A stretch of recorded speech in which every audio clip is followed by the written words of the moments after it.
귀를 기울여 들을지어다 라는 제목으로 하나님 말씀 증거하겠습니다. 우리 맥체인 성경 지금 읽어가실 건데요. 어제 읽었던 말씀 중에 우리 구약의 예레미야 13장의 말씀을 읽었습니다. 토요일날 아침에 큐티를 하면서 말씀을 읽는데 하나님께서 좀 강하게 감동을 주셔서 13장 예레미야의 말씀을 오늘 전하게 되었습니다.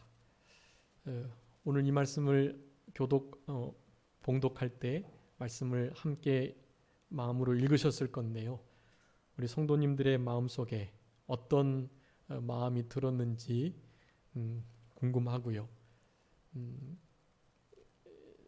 물론 이렇게 토요일날 읽으셨을 때도 또 지금 이렇게 함께 제가 봉독했을 때도 별 이렇게 감흥이 없을 수도 있지만 여러분 하나님께서 우리들에게 지금 사인을 주시는 거예요. 강하게 마음에 여러 성경 본문의 말씀을 통해서 마음이 이렇게 움직이셔야 합니다. 잘 아시는 것처럼 이스라엘과 우리나라는 닮은 점이 아주 많아요. 그래서 오늘 본문의 지금 이 상황은 이제 유다 나라의 거의 마지막 18, 19, 20대 왕이었던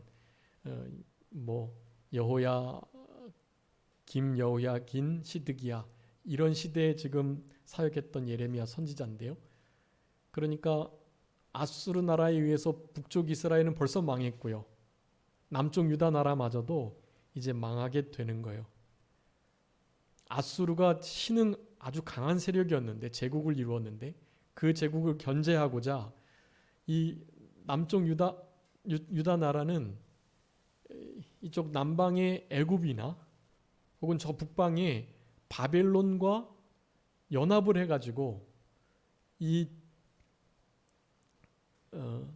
아수르 세력, 외세 세력들을 견제를 했던 거예요. 그래서 결국 오늘 본문에서도 이제 말씀하고 계시지만 저 북방 사람들, 내가 친구 삼았던 그들이 너희들을 포로 잡겠다. 너희들의 왕위를 패하겠다. 모든 이들을 다 온전히 사로잡아 가겠다. 양떼가 빼앗기겠다라는 말씀을 하시는 것입니다. 그래서 남쪽 유다와 북쪽 이스라엘이 그렇게 결국 망하게 되는 이런 일들을 볼 때 우리 대한민국과 분단된 이 나라의 여러 역사들이 많이 겹쳐 있고요. 그래서 영적으로 정말로 깨어있지 않으면 이 성경에서 한참 지나간 이스라엘의 그 역사 속에 이루어졌던 여러 가지 일들이 지금 현재에서 되풀이 될 수 있는 것입니다. 너무나 답답하고 또 가슴 아픈 그런 심정으로 오늘 여기 말씀에 보면 우리 예레미야 선지자가 지금 이와 같은 남쪽 유다 나라의 모습을 보고 통곡하며 눈물을 흘리며 그렇게 울지 않으면 안 될 그런 상황 속에 놓여 있습니다. 17절 말씀에 있어요. 끝까지 듣지 않는다면 하나님께서 지금 계속해서 귀 기울여라, 들어라, 주의해라, 주목해라 계속 말씀하시거든요. 아마 성경 중에 제일 많이 나올 것 같아요. 귀를 기울이라는 말씀이요. 우리 예레미야서에 가장 많이 나오는 것 같아요. 귀를 기울여 들어야 할 때입니다. 지금이. 우리 성도님들의 심령 속에 오늘 본문의 말씀이 잘 아로 새겨져서 남은 때는 우리 주님께서 뭐라 말씀하시는지 그 말씀하시는 바를 잊지 않으시고 그 들은 바 말씀대로 잘 순종하시면서 살아가시는 그런 복된 삶이 되셔야 되겠습니다. 여러분 중요해요. 꼭 잊지 마시고 기억하셔서 여러분 이 말씀대로 준행하셨으면 참 좋겠습니다. 귀를 기울여 들어야 합니다. 당연히 이 귀는 들을 귀 있는 자는 들을지어다. 계시록에서도 계속 말씀했던 들을 귀 있는 바로 영적인 귀, 하나님의 말씀을 생명과 같이 듣는, 또 잘 박힌 목과 같이 마음에 새길 수 있는, 잘 심겨진 온유함으로 받은 그런 말씀으로 들으셔야 합니다. 여러분 그 말씀이 우리를 살려나가는 거예요. 여러분 이 말씀을 통해서 크게 세 가지를 본문에서 권면하고 계시는데요. 그 세 가지의 권면을 나에게 직접 하시는 말씀으로 들으시고 그렇게 생활하시도록, 나름 잘 생활하셨다면 다른 이들을 이렇게 위에서 중보하시면서 그렇게 남은 때를 살아가시도록 그렇게 힘써 주시면 좋겠습니다. 예레미야에는 총 12개 정도의 어떤 예언적 설교의 말씀이 있어요. 근데 그 중에 오늘 본문 13장은 제 5번째 예언의 말씀, 설교라고 하겠습니다. 25장까지 일단 12개의 설교의 말씀들이 나오는데요. 그 중에 아주 주목해야 할 말씀 가운데 하나예요. 12가지의 예언적 말씀들이 다 정말 가슴 아픈 말씀들이고 이스라엘 백성들에게 너무, 특히 남쪽 유다에게 너무 가혹하기도 하고 또 소망스럽기도 한 그런 말씀들이었는데요. 그들의 상태를 볼 때 이제 70년의 바벨론 포로의 생활이 너무나 확실한 거예요. 저들의 태도를 보니 하나님께서 돌이키시지 않고 저들도 완악한 길을 그대로 가니 오늘 본문에 의하면 표범이 반점을 어떻게 할 수 없는 것처럼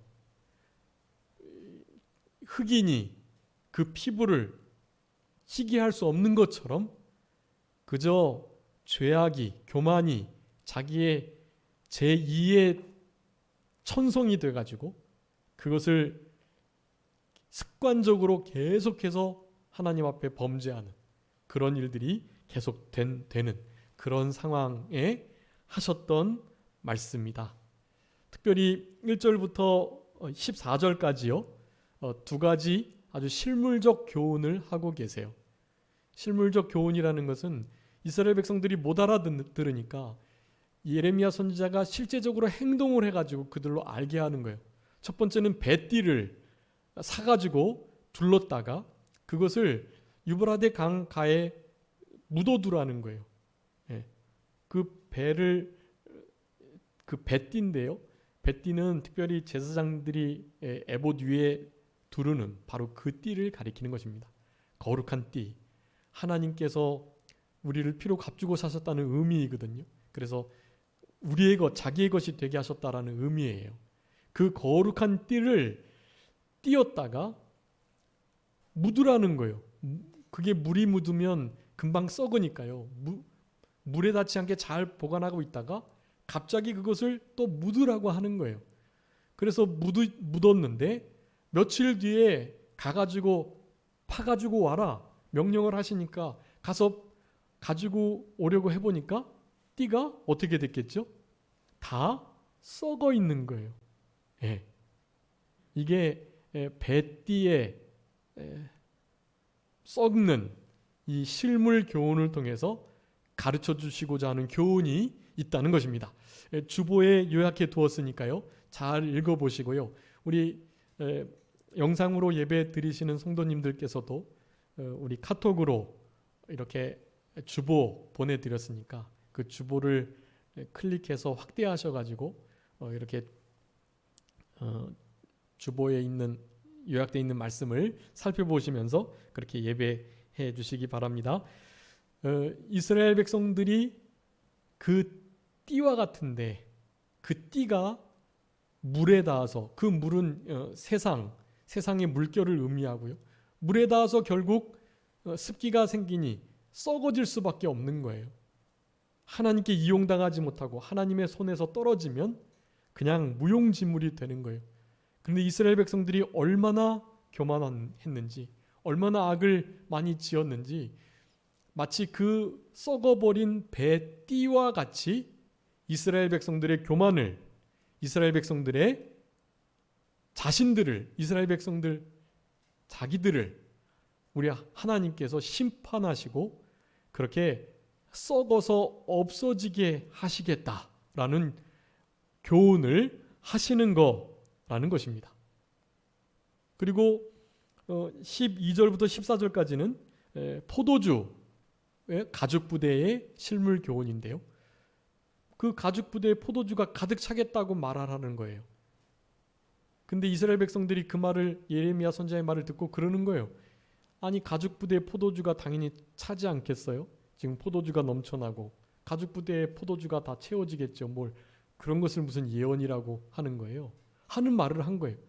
하나님의 예언의 말씀이 무슨 의미인지를 제대로 파악해 보려 하지도 않고 그저 예언의 말씀을, 선지자를 무시하는 태도를 가지고 있었다라는 거예요.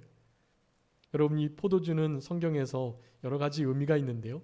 그 중에 이와 같이 하나님께서 사람들로 취하게 하신다라는 의미를 갖는다면 그것은 진노의 포도주입니다. 하나님께서 진노의 포도주로 왕, 제사장, 선지자 할 것 없이 모든 주민들, 특별히 부자지간에, 모녀지간에, 가족 안에서 또 친구 사이에 이 취함으로 말미암아 여러 가지 분쟁이 생겨가지고요, 서로를 상하게 하고 하나님의 말씀이 무엇인지 분별하지 못하고 그런 상태에 진노의 포도주를 받아서 결국 하나님의 불쌍히 여기심이나 사랑하심이나 아끼심, 이런 것을 전혀 받지 못하고 그냥 그대로 심판을 받을 수밖에 없다는 것을 바로 이 포도주 가죽 부대를 실물 예언으로 그렇게 교훈을 하였던 것입니다. 이제 그러면서 15절부터 마지막 27절까지 크게 세 가지 아주 직접적인 경고를 하세요. 첫 번째 경고가 무엇이죠? 교만하지 말고 뭐 해라? 하나님께 영광을 돌려라. 네, 15절 말씀 그리고 16절 말씀, 두 절 말씀이 15절 16절에 의하면 자, 들어라, 귀를 기울여라, 교만하지 말아라 라고 말하는, 교만하지 말아라. 자, 귀를 기울여서 듣게 되는 우리 하나님의 직접적인 경고, 그것은 교만하지 말아라 라는 것입니다. 이스라엘 백성들은, 특별히 남쪽 유다 나라는요, 성전, 성소가 있고 성소 안에 지성소에 언약궤가 있고 예루살렘이 터가 높고 견고해서 실제로 바벨론이나 누가 쳐들어와도 당연히 이길 줄 알았어요. 그리고 그때 막강한 세력들, 바벨론의 세력이나 애굽 나라, 이런 나라들을 의지하면서 나름 잘 이렇게 정치를 하면서 외세를 방어했기 때문에 전혀 괜찮다고 생각한 거예요. 그러니까 하나님 없이도 살 줄 알고 우상 숭배하고 거짓을 따르며 하나님을 전혀 신뢰하지 않고 하나님 없이도 충분히 살 수 있고 보호받을 수 있고 생활할 수 있다라는 마음을 가졌기 때문에 이런 상태가 된 것입니다. 그래서 우리 하나님께서 예레미야 선지자를 통해서 이렇게 명령하고 계시는 거예요. 교만할 일이 아니다. 빨리 즉시로 하나님께 영광을 돌려라 명령하시는 거예요. 어떻게 되기 전에 그리 하라고 말씀하시냐 하면 16절 말씀인데, 우리 주보의 앞에 그 주보 그림 있는 바로 그 말씀이에요. 그가 어두움을 일으키시기 전, 발이 어두운 산에 거치기 전, 너희의 바라는 빛, 좋은 밝은 그 빛이 사망의 그늘로 변하여 침침한 어둠이 되게 하시기 전, 그때, 그러니까 기회 주실 때 하나님께 영광을 돌리라. 여러분, 하나님께 영광을 돌리는 게 어려운 일이 아닙니다. 여러분, 우리들의 제일 되는 목적, 웨스트민스터 대소요리문 다 무엇이죠? 하나님을 영화롭게 하는 것과 하나님께 영광 돌리는 건데요. 영광 돌리는 것이 제일 목적이에요. 근데 그 영광 돌리는 일이 다른 게 아니라 하나님을 영화롭게 하는 것과 그를 영원토록 즐거워하는 것이다. 여러분의 최고의, 최선의, 최대의 기쁨을 하나님으로 삼으시면 되는 거예요. 여러분, 그게 하나님이 영광 받으시는 일이에요. 여러분이 하나님을 가장 기뻐하고 즐거워하시면 그게 진짜 하나님께 영광이 되고 하나님을 영화롭게 하는 것입니다. 그러니 이 세상에 물들어 가지고 세상 것, 세상에 있는 것을 사랑하게 되면 하나님으로 별로 즐거워하거나 만족하지 않고요. 그 다른 무엇을 즐거움의 대상으로 삼게 되는 거예요. 하나님이 그것을 제일로 싫어하시는 거예요. 그러니 하나님께 영광을 돌리라라는 것은 주님을 제일로 사랑하고 그분 한 분만으로 만족하고 즐거워하라, 기뻐하라라는 거예요. 뭐 하지 말고요. 교만하지 말고. 여러분, 어떻게 교만하지 않을 수 있을까요? 교만은 실력을 배경으로 나타나는데요. 조금 우리가 나은 게 있고 괜찮은 게 있으면 이 교만이 고개를 들고, 사실은 이 교만으로부터 자유로울 사람이 아무도 없어요. 그런데 교만을 절대로 철저하게 십자가에 못 박고 죽여야 해요. 절대로 교만하시면 안 돼요. 여러분, 어떻게 하면 교만하지 않을 수 있을까요? 첫 번째는 살아계신 창조주 하나님을 기억해야 합니다. 나는 그분의 피조물이다. 그분이 나를 만드셨다. 이 피조의식이라 그래요. 여러분, 비교의식 가지시면 안 되고 피조의식을 가지셔야 돼요. 나는 창조됐다. 나는 지음바 됐다. 나를 만드신 분이 계시다. 나는 그분의 것이다. 그냥 부속물, 그분의 소유다라는 마음을 가지셔야 겸손해질 수 있어요. 교만해지지 않을 수 있단 말이에요. 그렇게 될 때 나보다 남을 낮게 여기게 돼요. 피조의식을 가지고 내가 누구보다 낫다, 혹은 누구보다 못하다, 이런 식의 비교의식을 가지면, 늘 말씀드렸는데 비교의식 가지면 어떻게 된다고요? 비참해지거나 교만해지거나. 비교의식을 가지면 비참 혹은 교만 둘 중에 하나예요. 절대로 비교하시면 안 돼요. 대신 무슨 의식을 가지시라고요? 피조의식. 나를 주님이 만드셨다. 그러니까 창조주 앞에 우리는 뭐 한없이 작아질 수밖에 없는 거예요. 그런 의식을 가질 때, 그럴 때만이 조금 교만을 이겨낼 수 있는 것입니다. 창조주 하나님을, 구원자 하나님을, 심판자 하나님을 생각하는 것, 피조의식을 가지고 그저 나는 은혜로 살아가는 자다. 은혜의식, 그것도 은혜의식이라고 할 수 있는데, 나는 그저 나의 나된 것은 다 오로지 주의 은혜다. 은혜의식을 가질 때 조금 교만해지지 않고 겸손해질 수 있는 거예요. 피조의식, 은혜의식을, 하나님을 생각하며 늘 갖는 거. 여러분, 이런 의식이 없이는 결코 교만해질 수밖에 없어요. 그리고 또 하나, 아주 실물 교훈 중에 하나죠. 바로 우리 예수 그리스도이십니다. 예수 그리스도께서 이 땅에 친히 오셔서 본을 보여주셨잖아요. 여러분, 예수 그리스도의 마음을 품어야 합니다.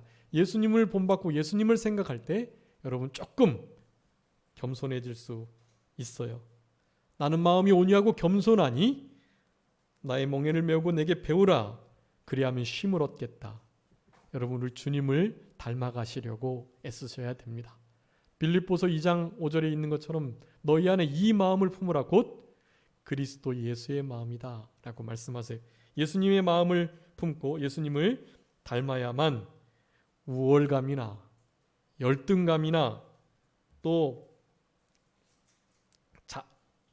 다른 사람의 공로를 좀 가로채려 하거나 또 다른 사람들을 진짜로 이렇게 무시하거나 또한 막 질투하면서 그렇게 살아가지 않을 수 있게 되는 것입니다. 자신의 능력을 잘 인정하고 그렇게 자기가 얼마나 부족한지를 날마다 깨달아가는 자에게 하나님께서는 참된 겸손의 은혜를 허락해 주시는 거예요. 여러분, 그렇게 하면서 하나님께 영광을 돌리는 삶을 살아가야 하는 것입니다. 명령하고 계세요. 여러분, 우리는 이렇게 이 명령을 순종해야 하는 것입니다. 그리고 실제로 하나님 앞에 겸손을 구하셔야 돼요. 하나님, 저에게 겸손한 마음을 주세요. 하나님 아버지를 앞에 모시고 늘 피조의식, 은혜의식을 가지고 살아가게 하시고 예수 그리스도를 본받아서 그분의 뒤를 따라가게 해주세요. 하나님, 겸손을 허락해 주십시오라고 기도드려야 돼요.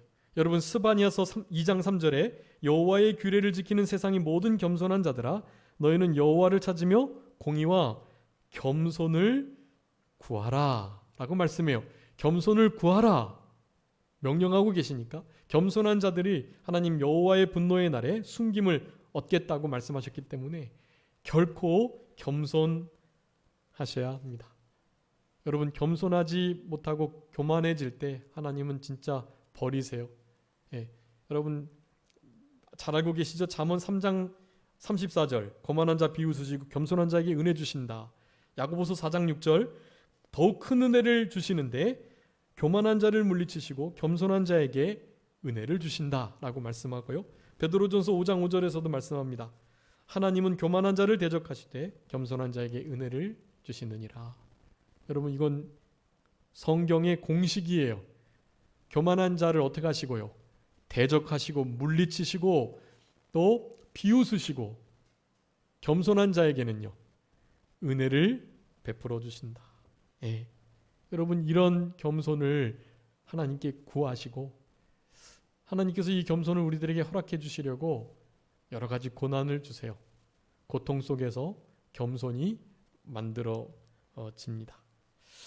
시편 107편 12절인데요. 그러므로 그가 고통을 주어 그들의 마음을 겸손하게 하셨으니 라고 말씀해요. 여러분, 우리 하나님께서는 우리에게 뭘 주셔서요? 고통을 주셔서 겸손하게 하시는 거예요. 왜냐? 겸손해야 하나님께서 은혜를 주시니까요. 교만하면 대적하시고 내치시고 비웃으시고 우리 하나님께서 물리쳐 버리시니까요. 하나님이 대적자가 되시는 거예요. 교만한 자 앞에. 그러니 제발 들어라. 귀를 좀 기울여라. 교만하지 마라. 그리고 하나님께 영광을 돌리라 라고 명령하고 계시는 것입니다. 이 세대를 향한, 우리 교회를 향한, 나 자신을 향한 하나님의 간절하신 명령이다라는 것을 꼭 기억해 주셔야 되겠습니다. 여러분, 우리 하나님께서 우리들에게 분명히 명하고 계시는 거예요. 교만하지 말고 하나님께 영광을 돌려라. 여러분, 17절에 보면 교만한 백성을 위해서 진짜 선지자라고 하면, 참된 신앙의 호주, 신앙의 선진이라고 하면 어떻게 해야 될까요? 울면서 통곡해야 합니다. 여러분, 우리의 가정을 위해서, 내 자신을 위해서뿐만 아니라 교회를 위해서, 또 이 나라를 위해서 여러분, 교만해서 하나님의 법을 뒤엎고 있는 그런 우리 대한민국이 됐어요. 여러분, 지금 모든 법이 막 상정되고 우리도 알지 못하게 막 제정되고 있거든요. 이거 큰일이에요. 지금 법사위라 그래서 그 법 만들어진 것에 대해서 잘 조사하고 그것이 타당한지 대체 맞는지 그것들을 조사하는 기관인데요. 그 기관도 소용이 없어요. 견제가 없어요. 유일한 견제는 뭐냐 하면 우리 성도님들께서 이를테면 국민청원 혹은 이 국회에 돌아가는 입법 시스템이 있어요. 입법이 되면 그 법을 실제로 적용하기 전에 계도 기간을 가지면서 이 법이 이러합니다라고 취지를 설명하고 거기에 대해서 의견을 수렴하는 그런 기간이 있어요. 그 기간 안에 조금 이렇게 유의미한 어떤 수들이 나타나지 않으면 그냥 그 법은 제정되는 거예요. 그렇게 해서 제정될 법들이 여러분 지금 많이 있습니다. 여러분 그런 것들 중에 하나가 그거예요.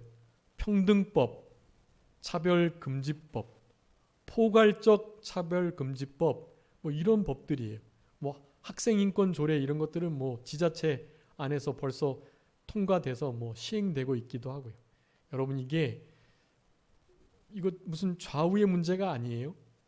무슨 정치 이데올로기의 문제가 아니에요. 이것은 아주 직접적으로 영적인 문제고 신앙적 문제하고 아주 그냥 완벽하게 직결돼 있어요. 그래서 여러분 이런 것들을 진짜 기도하시면서 하나님 앞에 불쌍히 여김을 부르짖고 간구하시면서 여러분이 견제를 하셔야 합니다. 아닌 것은 아니다고 해야 돼요. 그 일을 할 사람이 없어요. 우리 국민들이 해야 돼요. 특별히 깨어있고 기도하는 의식 있는 우리 크리스찬들이 해야 합니다. 그거를 다들 놓치고 있어요. 여러분 이런 것들이 정말 작은 일이 아니에요. 이제 이렇게 시간이 지난 다음에 후회해도 소용이 없어요. 법은 한번 제정되면 그것을 고치기가 정말 힘들어요. 그 법을 더 잘 유지 보수하려고 법을 더 추가하는 것은 괜찮지만 그것을 견제하고 제재하는 법을 만들기가 상당히 어려운 거예요. 여러분 이런 일에 깨어서 실제로 일하셔야 합니다. 일어나시고 일하셔야 돼요. 나라와 민족을 위해서, 자녀를 위해서, 교회를 위해서 기도해 주셔야 돼요. 울며 통곡하며 기도해 주셔야 돼요. 여러분 우리의 삶 속에 이런 하나님이 주시는 간절한 마음을 가지고 통곡할 수 있는 예레미야 눈물의 선지자라고 흔히 알려져 있잖아요. 눈물이 눈에서 강과 같이 내와 같이 흐르는 사실은 그런 역사가 있어야 그나마 70년 만에 바벨론 포로에서 돌아올 수 있게 되는 거예요. 그나마 정결케 되는 일이 있어서 하나님이 불쌍히 여겨주심이 있어서 그리 되는 것입니다. 그러면서 계속해서 18절부터 21절까지 또 말씀하세요. 뭐 하라고요? 스스로 낮추어 앉아라. 이 위의 것은 이제 좀 소극적으로 교만하지 말라. 하나님께 영광을 돌려라 라는 것이고요. 두 번째는 적극적으로 겸손하라 라는 거예요. 상석에 앉지 말고 자리를 내려앉아라. 특별히 이 왕후에 대해서 말을 하는 것인데요. 유다왕 19대 여호야긴 그리고 그 왕후가 바벨론 포로에 잡혀가요. 그것을 지금 예언하면서 뿐만 아니라 모든 이들이 함께 다 완전히 잡혀가겠다라고 말씀을 하는 것입니다.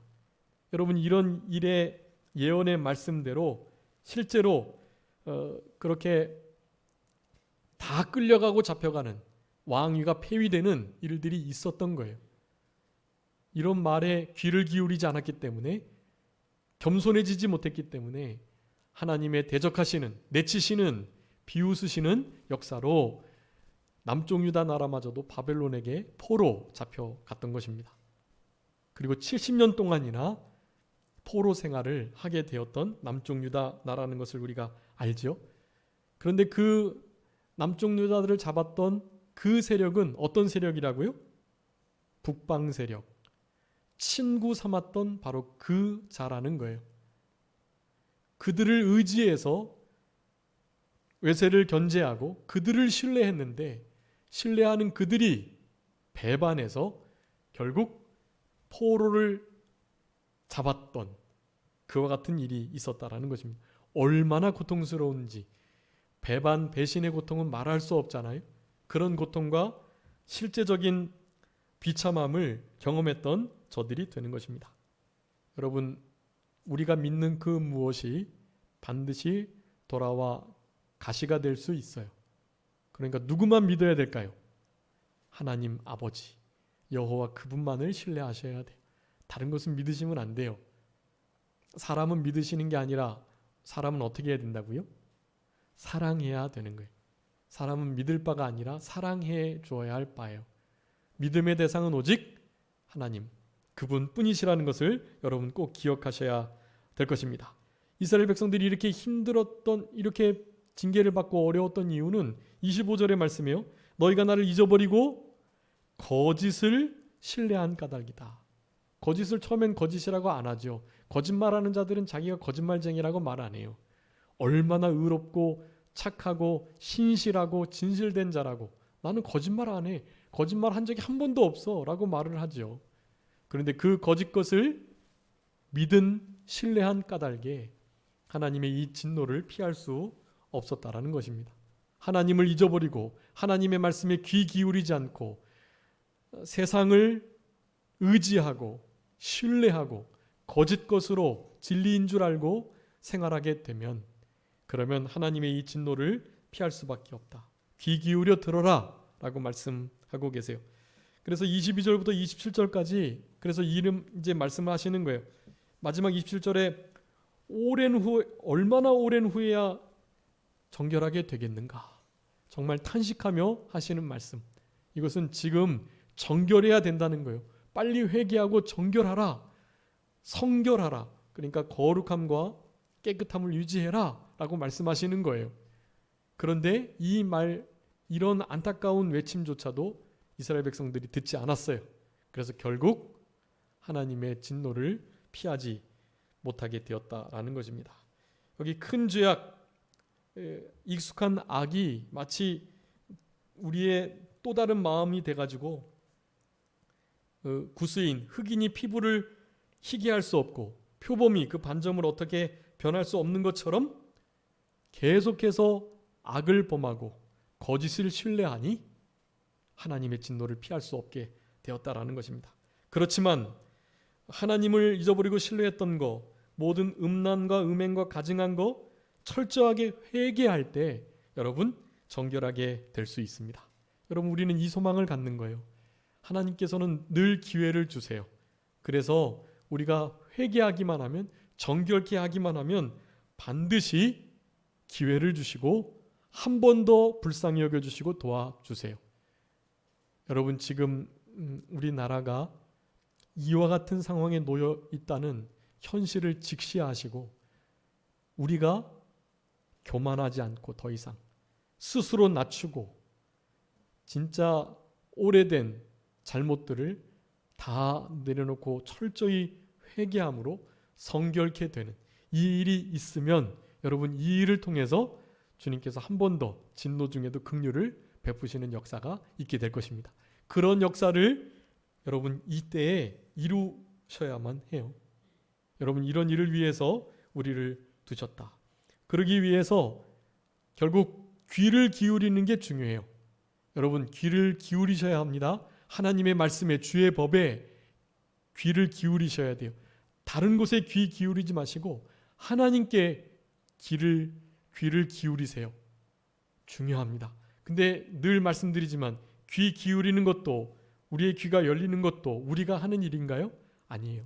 들을 귀 있는 거, 성령이 교회들에게 하시는 말씀을 듣는 것은 아무나 듣는 게 아니에요. 하나님께서 그 귀를 열어주신 자들만이 들어요.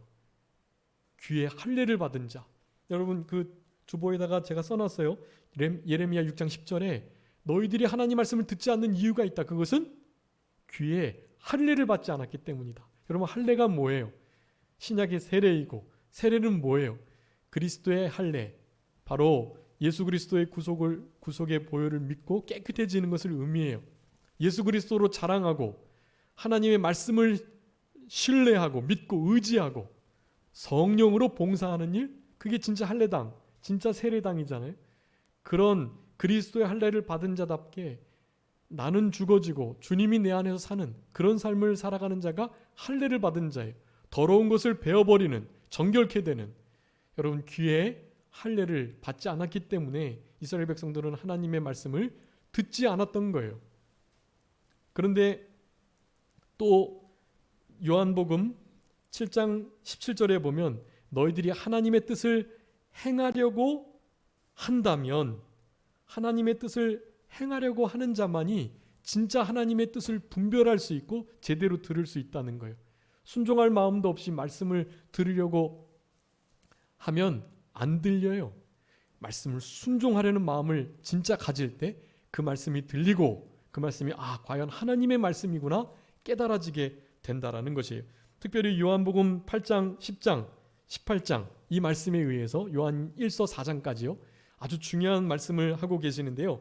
거기에 보면 하나님의 말씀이 우리에게 실제로 들려지는 그 이유, 깨달아지는 이유, 그런데 깨달아지지 못하는 이유가 요한복음 8장 43절에 너희가 내 말을 들을 줄을 알지 못하기 때문이다. 근데 왜 들을 줄을 알지 못하냐 하면 요한복음 8장 47절에 보면 너희가 하나님께 속하지 아니하였기 때문이다. 네, 하나님께 속하지 아니하였기 때문에 하나님 말씀을 들을 줄 모르고요. 하나님의 말씀을 들을 줄 모르니 깨달을 수가 없는 거예요. 그러니까 하나님의 말씀을 하나님께 속한 자가 되어서 내 소속을 분명히 함으로 하나님 말씀이 들려지게 되는 것이 요한복음 10장에서도 말합니다. 내 양은 내 음성을 듣는다. 나는 그를 안다. 그도 나를 안다. 라고 말씀해요. 요한일서 4장에서는 하나님의 아는 자가 우리의 말을 듣고 하나님께 속하지 아니하는 자는 우리의 말 하나님 말 듣지 못한다. 라고 말을 해요. 여러분 말씀이 들려지지 않는 이유 귀에 할례를 받지 못했기 때문이요. 말씀을 순종하려 하지 않기 때문이요. 하나님께 속한 자로서 살아가지 않기 때문이다. 속한 자가 되면 반드시 그 말씀이 들려지고 들려진 말씀은 깨달아지게 되어 있어요. 여러분 이런 귀가 열린 자로 남은 때를 살아가셔야 됩니다. 그래서 사무엘하 7장의 27절에 보면 이스라엘 하나님이여 주의 종의 귀를 여시고 라고 기도하고 있어요. 여러분 귀를 열어달라고 기도하셔야 돼요. 욥기 36장 10절에 귀를 열어 교훈을 듣게 하시며 라고 말해요. 이사야 50장 4절 5절에 학자의 혀를 주셔서 어떻게 도와줄지 알게 해주시고 나의 귀를 깨우치사 학자같이 알아듣게 하시고 나의 귀를 열으셨으므로 라고 말해요. 여러분 하나님께 기도하셔야 돼요. 나의 귀를 열어주시도록 하나님의 말씀이 들리고 들린 바 말씀이 깨달아지고 그 말씀을 순종하고 할례받은 귀로 하나님 말씀을 생명과 같이 잘 박힌 목과 같이 온유함으로 마음에 심겨진 도가 되도록 말씀을 들으셔야 합니다. 여러분 이런 은혜가 겸손한 자에게 있어요. 교만하지 않고 피조의식, 은혜의식을 가지고 주님 앞에 예수 그리스도의 십자가 앞에서 그렇게 살아가는 우리들이 될 때 더 이상 거짓을 신뢰하지 않고 행하던 죄를 여전히 범하려 하지 않고 습관적으로 짓는 죄를 끊어버리고 이 땅을 살아갈 수 있게 되는 것입니다. 아무쪼록 이런 귀한 진리의 말씀들에 귀 기울이시는 우리 모두가 되셔서 우리 아버지 하나님이 잘했다 칭찬하시는 또 이때에 하나님이 찾으시는 중보자 하나님이 찾으시는 예루살렘 거리에 의를 행하고 진리를 사랑하고 사모하는 자 한 사람 그 한 사람이 되어야만 하는 것입니다. 이 나라에 하나님의 찾으시는 한 사람이 될 수 있도록 그렇게 남은 때를 귀를 하나님 말씀에 기울여 살아가시는 그런 우리 모두가 되어야 되겠습니다. 잠깐 기도하겠습니다. 살아계신 우리 아버지 하나님 감사합니다. 우리들에게 귀를 기울여서 하나님의 말씀을 주목하고 그 말씀을 들으라 하셨사오니 그 말씀이 이제는 좀 들려져서 우리 아버지 하나님의 마음을 시원하게 하고 교만하지 아니하고 하나님께 즉시로 영광을 돌리며 스스로 낮춰 앉는 참된 겸손을 겸비하는 그런 우리들이 되게 하여 주시고 무엇보다 여러 가지 습관화된 악한 행위들과 그 죄들을 절연히 끊고 우리 아버지 하나님 앞에서 성결, 정결함을 유지할 수 있는 그런 지혜로운 우리들의 삶이 되게 하여 주시기를 간절히 바라옵고 남은 모든 주의 날도 우리 아버지 하나님 앞에 온전하게 드릴 수 있도록 우리 아버지 하나님께서 성령으로 같이 하여 주옵소서. 감사하옵고 예수 그리스도의 이름으로 기도 올리옵나이다. 아멘.